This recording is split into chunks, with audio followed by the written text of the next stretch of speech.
Students, welcome back to our YouTube channel Hindi आइकर। आज हम 12वीं कक्षा की पुस्तक आरोह भाग 2 का पाठ 12 बाजार दर्शन पढ़ेंगे। इसके लेखक जिनेंद्र कुमार जी हैं। तो सबसे पहले हम जिनेंद्र कुमार जी के बारे में थोड़ा सा जानते हैं। जिनेंद्र कुमार हिंदी साहित्य के मनोवैज्ञानिक कथाकार हैं, लेकिन निबंध लेखन में उन्हें सफलता प्राप्त हुई है। इनका जन्म 1905 ईस्वी में हुआ और मृत्यु 1990 ईस्वी में। बाजार दर्शन जिनेंद्र कुमार का विचारात्मक निबंध है। यह निबंध उपभोक्तावाद और बाजारवाद के अंतर को समझने का प्रयास कराता है। सर्वप्रथम लेखक आम मनुष्य के बाजार से प्रभावित होने की प्रवृत्ति पर प्रकाश डालता है। हम अक्सर बाजार की चमक दमक देखकर आवश्यकता से अधिक सामान खरीद लेते हैं। इस निबंध के माध्यम से लेखक ने अपने एक मित्र के बारे में बताया है कि जो बाजार जाता है तो किस प्रकार वो खाली हाथ जाता है और बहुत सारे बंडल साथ में लेकर आता है। अब इसमें बहुत सारी बातें बताई गई हैं कि बाजार का जो आकर्षण है वो किस प्रकार हमें अपनी तरफ आकर्षित करता है और हम सामान खरीदने के लिए उतावले हो जाते हैं। चलिए पढ़ते हैं निबंध बाजार दर्शन। एक बार की बात कहता हूँ, मित्र बाजार गए तो थे कोई एक मामूली चीज लेने, पर लौटे तो एकदम बहुत से बंडल पास थे। मामूली मतलब साधारण चीज लेने उसका मित्र बाजार गया और जब वो वापस आया तो उसके पास बहुत सारे बंडल थे। कहने का मतलब एक छोटी सी चीज लेने वो गया था, पर बाजार का आकर्षण इतना मनमोहक था कि वो बहुत सारे बंडल लेकर वापिस आया। मैंने कहा, यह क्या? बोले, यह जो साथ थी। अब वो अपनी पत्नी की तरफ इशारा कर रहा है कि ये मेरे साथ थी। और जो औरतें होती हैं वो बाजार में जाने के बाद बाजार की तरफ आकर्षित हो जाती हैं और बहुत सारा सामान ना चाहते हुए भी खरीद लेती हैं। उनका आशय था कि यह पत्नी की महिमा है, यानी कि उनके कहने का मतलब था कि उनकी पत्नी की ही महिमा है। उस महिमा का मैं कायल हूँ, यानी कि वो अपनी पत्नी से बहुत प्रेम करता है और उसकी पत्नी साथ गई थी, इसलिए वो बाजार से इतना सामान ले आया। आदिकाल से इस विषय में पति से पत्नी की ही प्रमुखता प्रमाणित है और यह व्यक्तित्व का प्रश्न नहीं, स्त्रीत्व का प्रश्न है। स्त्री माया न जोड़े तो क्या मैं जोड़ू? अब कहने का मतलब यह है कि उसकी पत्नी साथ गई थी, उसके पास पैसे थे, जिसके यानी कि स्त्रियां ही माया जोड़ती हैं, ये सबसे पहले प्रमाणित किया जा चुका है। फिर भी सच सच है और वह यह है कि इस बात में पत्नी की ओट ली जाती है। ओट मतलब सहारा लिया जाता है। मूल में एक और तत्व की महिमा सविशेष है। वह तत्व है मनी बैग। मनी बैग मतलब पैसे की पावर, गर्मी, शक्ति भी कह सकते हैं, अर्थात पैसे की गर्मी या एनर्जी। पैसा पावर है, पर उसके सबूत में आसपास माल टाल न जमा हो तो क्या खाक पावर है? पैसे को देखने के लिए बैंक हिसाब देखिए, पर माल और स्वभाव, मकान, कोठी तो अनदेखे ही दिखते हैं। पैसे की उस परचेजिंग पावर के प्रयोग में ही पावर का रस है। परचेजिंग पावर मतलब खरीदने की शक्ति। अगर आपके पास पैसा है तो खरीदने की शक्ति भी उसी के पास होती है। लेकिन नहीं, लोग संयमी भी होते हैं। संयमी मतलब अपने ऊपर कंट्रोल करने वाले। वे फिजूल सामान को फिजूल ही समझते हैं। वे पैसा बहाते नहीं और बुद्धिमान होते हैं। अब उन लोगों की बात की जा रही है जो बहुत बुद्धिमान होते हैं, जो अपने पैसे को खराब नहीं करते, फिजूल खर्च नहीं करते। बुद्धि और स्वयं पूर्वक वह पैसे को जोड़ते जाते हैं। वह पैसे की पावर को इतना निश्चय समझते हैं कि उसके प्रयोग की परीक्षा उन्हें दरकार नहीं है, यानी कि उसके प्रयोग की परीक्षा उनकी कोई परवाह नहीं है। खुद पैसे के जुड़ा होने पर उनका मन गर्व से भरा फूला रहता है, यानी कि उनके पास पैसा होने में ही उनको अभिमान रहता है कि उनके पास बहुत सारा पैसा है। मित्र ने सामने मनी बैग फैला दिया, यानी कि पैसों वाला बैग फैला दिया। कहा, यह देखिए सब उड़ गया, अब जो रेल टिकट के लिए भी बचाओ। कहने का मतलब वो बाजार गए थे और बहुत सारा सामान खरीद लाए हैं और उनके पास रेल की टिकट के लिए भी कम पैसे बचे हैं। मैंने तब तय माना कि और पैसा होता और सामान आता। वह सामान जरूरत की तरफ देखकर नहीं आया, अपनी परचेजिंग पावर के अनुपात में आया। यानी कि कुछ लोग जो दिखावा करते हैं, अपनी खरीदने की शक्ति दिखाते हैं, तो जिससे लोगों को पता चल जाता है कि इसके पास बहुत पैसा है, भाई इतना सामान खरीद कर लाया है ये तो यही बात कहता है कि ये सामान जरूरत का नहीं है। वहां उन्हें ये मौका नहीं मिला सोचने का कि जरूरत का ही सामान लिया जाए। वो कहता है कि अगर और पैसा होता तो और सामान लिया जाता। लेकिन ठहरिए, इस सिलसिले में एक और भी महत्व का तत्व है जिसे नहीं भूलना चाहिए। उसका भी इस कर्तव्य में बहुत कुछ हाथ है, वह महत्व है बाजार। यानी कि दूसरा तत्व क्या है? एक तो पहला हो गया मनी बैग, दूसरा परचेजिंग पावर हो गया। अब एक और तत्व की बात की जा रही है, वो है बाजार। मैंने कहा यह इतना कुछ नाहक ले आए, वैसे ही ले आए। मित्र बोले कुछ न पूछो, बाजार है कि शैतान का जाल। ऐसा सजा सजा कर माल रखते हैं कि बेहया ही हो जो न फंसे, यानी कि बेशरम ही हो जो नहीं फंसे उनकी आकर्षण में। मैंने मन में कहा ठीक, बाजार आमंत्रित करता है कि आओ मुझे लूटो और लूटो, सब भूल जाओ, मुझे ही देखो। मेरा रूप और किसके लिए है? मैं तुम्हारे लिए हूँ। नहीं कुछ चाहते हो तो भी देखने में क्या हर्ज है, यानी कि क्या नुकसान है मुझे देखने में। बाजार लोगों को बुलाता है कि आओ मुझे लूटो। अजी आओ भी। इस आमंत्रण में यह खूबी है, आग्रह नहीं है, यानी कि इसमें आग्रह नहीं है, खूबी है। आग्रह तिरस्कार जगाता है, तिरस्कार मतलब अपमान। लेकिन ऊंचे बाजार का आमंत्रण मुख होता है। जो बड़े बाजार होते हैं उनका आमंत्रण जो है मौन होता है और उससे चाह जगती है, यानी कि अपने आप इच्छा पैदा होती है। चाह मतलब अभाव। चौक बाजार में खड़े होकर, बाजार के चौराहे की बात की जा रही है कि चौक बाजार में खड़े होकर आदमी को लगने लगता है कि उसके अपने पास काफी नहीं है, और चाहिए। यानी कि उसे अपने मन में ये बात आ जाती है कि ये भी खरीद लूं और वो भी खरीद लूं। मेरे यहाँ कितना परिमित है और यहाँ कितना अतुलित है, यानी कि मेरे पास कितना कम है और यहाँ कितना ज्यादा है। कोई अपने को न जाने तो बाजार का यह चौक उसे कामना से विकल बना छोड़े, यानी कि व्याकुल कर देता है। ये चौक में जब पहुंच जाता है इंसान। विकल क्यों? पागल, असंतोष, तृष्णा और ईर्ष्या से घायल कर मनुष्य को सदा के लिए यह बेकार बना डालता है, यानी कि उसके अंदर इच्छा पैदा कर देता है, तृष्णा पैदा करता है, लालसा पैदा कर देता है उन वस्तुओं को खरीदने की। एक और मित्र की बात है, यह दोपहर के पहले के गए बाजार से कहीं शाम को वापस आए। अब दूसरे मित्र के बारे में बता रहा है कि उसका दूसरा मित्र बाजार में गया था और शाम को वापस आया तो खाली हाथ। मैंने पूछा कहाँ रहे? बोले बाजार देखते रहे। मैंने कहा बाजार तो देखते क्या रहे? बोले क्यों बाजार? तब मैंने कहा लाए तो कुछ नहीं। बोले हाँ, पर यह समझ न आता था कि न लूं तो क्या, सभी कुछ तो लेने को जी चाहता है। कुछ लेने का मतलब था शेष सब कुछ छोड़ देना, पर मैं कुछ भी नहीं छोड़ना चाहता था, इससे मैं कुछ भी नहीं ले सका। यानी कि वो इस कशमकश में था कि खरीदे तो क्या खरीदे और छोड़े तो क्या छोड़े। मैंने कहा खूब, पर मित्र की बात ठीक थी। अगर ठीक पता नहीं है तो क्या चाहते हो, तो सब और की चाह तुम्हें घेर लेगी और तब परिणाम त्रास ही होगा, गति नहीं होगी न कर्म। यानी कि इस बात से फिर दुखी ही होगा बंदा कि क्या ले और क्या नहीं ले, जब हमें यही नहीं पता होता कि हमें क्या खरीदना है और क्या नहीं खरीदना। अब ये दूसरे मित्र की बात हो रही है। बाजार में एक जादू है, जादू से मतलब आकर्षण। वह जादू आंख की राह काम करता है, वह रूप का जादू है।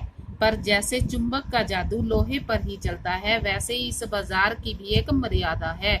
मर्यादा है मतलब सीमा है, यानी कि बाजार इतना सजा होता है कि वो अपनी तरफ आकर्षित कर लेता है। किन लोगों को आकर्षित करता है, इसकी भी एक मर्यादा है। जैसे लोहा जो चुंबक है सिर्फ लोहे को ही आकर्षित करती है, वैसे बाजार भी उनको आकर्षित करता है जिनकी जेब भरी होती है और मन खाली होता है। कहने का मतलब जिनके मन में कोई इच्छा नहीं होती कुछ लेने की और जेब भरी होती है, ऐसी हालत में जादू का असर बहुत होता है। जेब खाली पर मन भरा न हो तो भी जादू चल जाएगा। जेब खाली पर मन भरा न हो, यानी कि मन में बहुत सारी तृष्णाएं हो, बहुत सारी इच्छाएं हो कि ये लेना है वो लेना है, पर पैसे नहीं है। और जिनका मन खाली होता है, पैसे जेब में होते हैं, तो वो बहुत कुछ खरीद लाते हैं।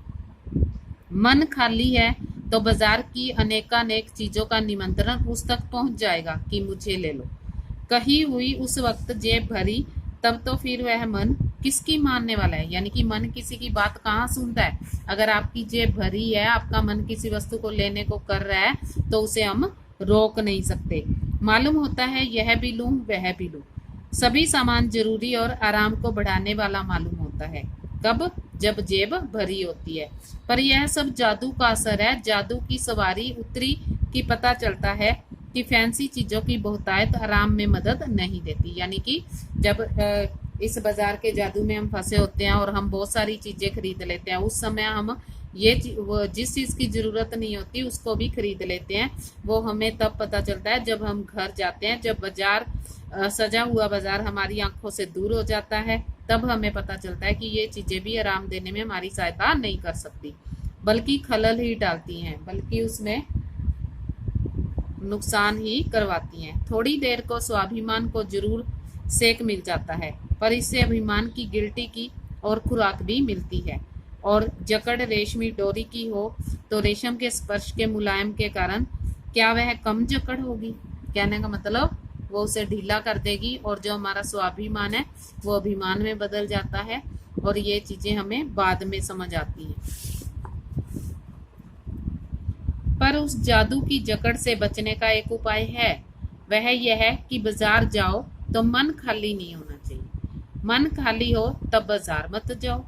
कहने का मतलब हमारा मन खाली नहीं होना चाहिए। हमें घर से ये सोचकर ही जाना चाहिए कि हमें क्या लेना है बाजार से, क्या नहीं लेना। और जब हमारे मन में ये सोच होती ही नहीं हमें कुछ लेना है, तब बाजार ही नहीं जाना चाहिए। कहते हैं लू में जाना हो तो पानी पीकर जाना चाहिए। पानी भीतर हो, लू का लूपन व्यर्थ हो जाता है। मन लक्ष्य में भरा हो तो बाजार की फैला का फैला रह जाएगा। यानी कि अगर मन लक्ष्य से भरा हो, हमें पता हो कि हमें क्या खरीदना है, तो बाजार का आकर्षण हम पर असर नहीं कर सकेगा।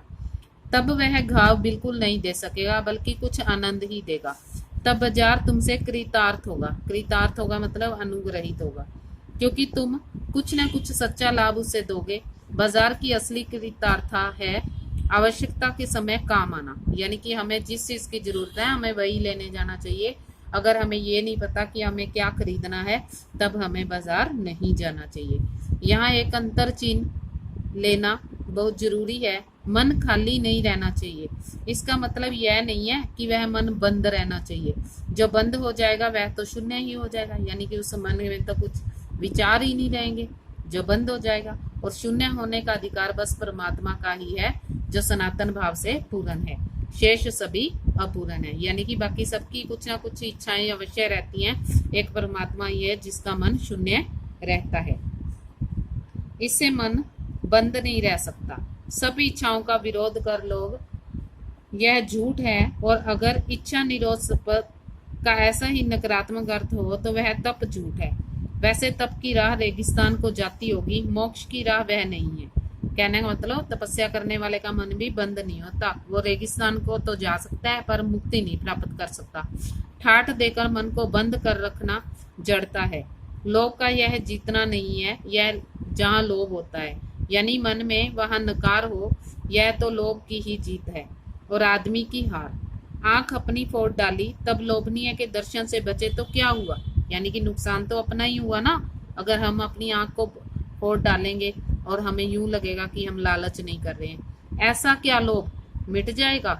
कौन कहता है कि आंख फूटने पर रूप दिखना बंद हो जाएगा? क्या आंख बंद करके ही हम सपने नहीं लेते हैं? और वे सपने क्या चैन भंग नहीं करते हैं, यानी कि हमारे चैन उड़ा देते हैं? उसके मन को बंद कर डालने की कोशिश तो अच्छी नहीं है, वह अकारत है। यह तो हठ वाला योग है, शायद हठ ही हठ है, योग नहीं है। इससे मन कृश भले हो जाए और पीला और अशक्त जैसे विद्वान का ज्ञान, वह मुक्त ऐसे नहीं होता। इससे वह व्यापक की जगह संकीर्ण और विराट की जगह शूद्र हो जाता है, यानी कि छोटा हो जाता है और दीन हो जाता है। इसीलिए उसका रोम रोम मूंद कर बंद तो मन को करना नहीं चाहिए, यानी कि मन को बंद नहीं करना चाहिए। यह मन पूर्ण कब है? हम में पूर्णता होती तो परमात्मा से अभिन्न हम विशाल ही न होते। अपूर्ण है, इसी से हम हैं। सच्चा ज्ञान सदा इसी अपूर्णता के बोध को हम में गहरा करता है। सच्चा कर्म सदा इस अपूर्णता की स्वीकृति के साथ होता है। उपाय कोई वही हो सकता है जो बलात् मन को रोकने को न कहे, जो मन को भी इसलिए सुने क्योंकि वह अप्रयोजन प्रिय रूप में हमें प्राप्त नहीं हुआ है। मन माने मन की छूट मन को न हो, क्योंकि वह अखिल अंग है, खुद कुल नहीं है। कहने का मतलब मन पर किसी का बस नहीं होता, मन को काबू करना बहुत मुश्किल है। पड़ोस में एक महानुभाव रहते हैं। अब एक व्यक्ति की और बात कर रहे हैं जिसे भगत कहते हैं, ठीक है। एक उनके पड़ोस में रहते हैं जिनको लोग भगत जी कहते हैं, चूरन बेचते हैं। यह काम करते जाने उन्हें कितने बरस हो गए, लेकिन किसी एक भी दिन चूरन से उन्होंने 6 आने पैसे से ज्यादा नहीं कमाए। चूरन उनका आसपास सरनाम है और खुद खूब लोकप्रिय हैं। कहीं व्यवसाय का गुड़ पकड़ लेते हैं और उस पर चलते तो आज खुशहाल क्या माला माल होते, क्या कुछ उनके पास न होता। इधर 10 वर्षों से मैं देख रहा हूँ कि उनका चूरन हाथों हाथ बिक जाता है, पर वह न उसे थोक देते हैं न व्यापारियों को बेचते हैं, यानी कि 6 आने कमाने के बाद वो घर चले जाते हैं। पेशगी ऑर्डर कोई नहीं लेते। बधे वक्त पर अपनी चूरन की पेटी लेकर घर से बाहर हुए नहीं कि देखते देखते 6 आने की कमाई उनकी हो जाती है। लोग उनका चूरन लेने के लिए उत्सुक होते हैं। चूरन से भी अधिक शायद वह भगत जी के प्रति अपनी सद्भावना का दया देने को उत्सुक रहते हैं, पर 6 आने पूरे हुए नहीं कि भगत जी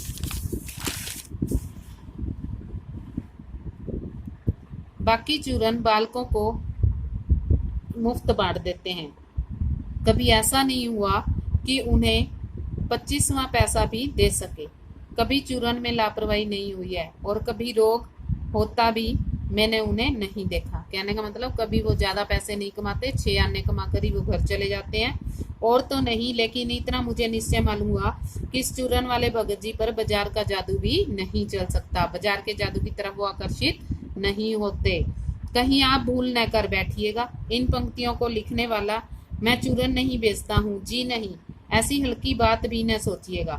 यह समझिएगा कि लेख के किसी भी मान्य पाठक से उस चूरन वाले को श्रेष्ठ बताने की मैं हिम्मत कर सकता हूँ। क्या जाने उस भोले आदमी को अक्षर ज्ञान तक भी है या नहीं, और बड़ी बातें तो उसे मालूम ही क्या होगी। अब चूरन वाला इतना भोला है कि उसे पढ़ाई लिखाई के बारे में मालूम नहीं है, और हम आप न जाने कितनी बड़ी बातें जानते हैं। इससे तो यह हो सकता है कि वह चूरन वाला भगत हम लोगों के सामने एकदम नाचीज आदमी हो, यानी कि उसकी कोई ज्यादा वैल्यू नहीं है। लेकिन आप पाठकों की विद्वान श्रेणी का सदस्य होकर भी मैं यह स्वीकार नहीं करना चाहता कि वह अपदार्थ प्राणी को प्राप्त है, जो हम में से बहुत कम लोगों को प्राप्त है। यानी कि वो इतना संतुष्ट व्यक्ति है कि वो चूरन बेचता है और चला जाता है। बाजार का जादू भी उस पर असर नहीं करता, उस पर बाजार का जादू वार नहीं कर पाता। माल बिछा रहता है और उसका मन अड़िग रहता है। पैसा उससे आगे होकर भीख तक मांगता है कि मुझे लो, लेकिन उसके मन में पैसे पर दया नहीं समाती। वह निर्मम व्यक्ति पैसे को अपने आहत गर्म में बिलकता ही छोड़ देता है। ऐसे आदमी के आगे क्या पैसे की व्यंग्य शक्ति कुछ भी चलती होगी? क्या वह शक्ति कुंठित रहकर सलज्जहीन हो जाती होगी, यानी कि लज्जाहीन हो जाती होगी उसकी जो पैसे की शक्ति है, क्योंकि वो 6 आने से ज्यादा पैसे नहीं कमाता और बाजार का जादू भी उस पर कोई असर नहीं करता। शेष अगले भाग में। अगर आपको ये वीडियो पसंद आती है तो शेयर करें, लाइक करें और चैनल को सब्सक्राइब अवश्य करें। साथ में दिए गए बेल आइकन को भी दबाएं ताकि अगली वीडियो का नोटिफिकेशन आपको जल्द से जल्द मिल सके। धन्यवाद।